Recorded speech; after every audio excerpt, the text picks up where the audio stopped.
Hvad hedder du? Jeg hedder Sissel Rasmussen. Jeg vil gerne fortælle om projektet Branding the Femern Belt Region. Og hvem har Femern Belt Development lavet det i samarbejde med? Vi har samarbejdet med Wirtschaftsförderung Lübeck, Entwicklungsgesellschaft Ostholstein og Wirtschaftsagentur Kreis Plön.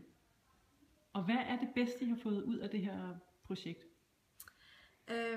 Det bedste er, at vi har fået afdækket, at der er baggrund for at lave en branding af den her region. Men hvordan kan man brande en region, der ikke eksisterer endnu? Du har ret i, at lige nu er der jo tale om en vision, mere end der er tale om en funktionel grænseoverskridende region.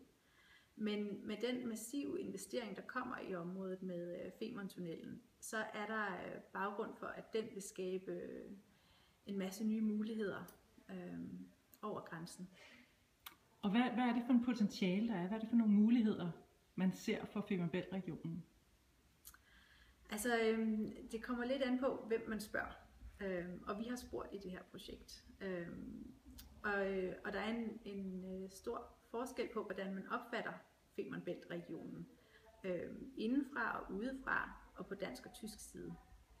Og det er det, vi er blevet klogere på. Femern Bælt-regionen ligger jo lige mellem København og Hamborg. København og Hamborg er netop nogle af de store potentialer, der er her.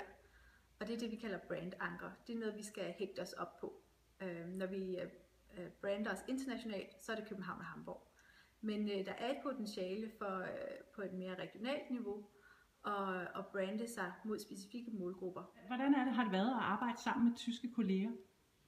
Det har været rigtig spændende. Det er ikke første gang, men en af de ting, der har været sjovt i det her projekt, er, at vi har blandet sprogene utrolig meget.